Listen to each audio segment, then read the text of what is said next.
Pavasara elpā cīruļu dziesmas skan, manā sapņu stropā sapņu bites san. Vai arī tevī san sapņu bites?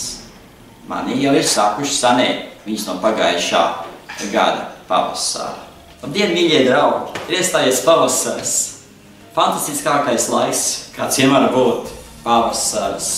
Meitenēm kūleņos sirds, puišiem zignājas acis. Viss notiek, pat dzīvnieki. Mazākais kaķīts nav mierā.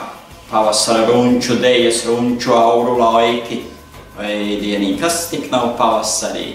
Līdz ar to 21. martā, 2008. vakarā, es jums piedāvāju pavasarīgu dziedinošo meditāciju kopā ar pavasarīgi uzriktētajiem ūdeņiem, labai veselībai, dzīves priekam, pozitivitātei un vienkārši labām sajūtām.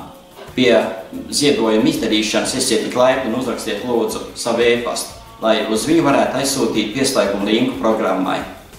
Uz tikšanos! Bet visi tie cilvēki, kuriem ir vēlēšanās uzlabot sevi, palīdzēt sev kādās dzīves nopietnās problēmās, uzzināt kaut ko jaunu, visiem šiem cilvēkiem es piedāvāju piedalīties mācību seminārā.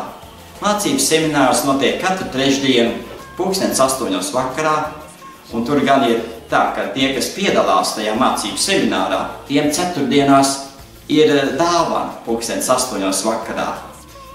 Varat uzaicināt savus radus un draugus, pazīst. Dāvanas saņemsiet visi. Ja ir vēlēšanās piedalīties, tie lūdzu ieiet manā mājaslapā www.aldskevins.com. Es pateicos jums uz tikšanos 21. martā 2008. vakarā.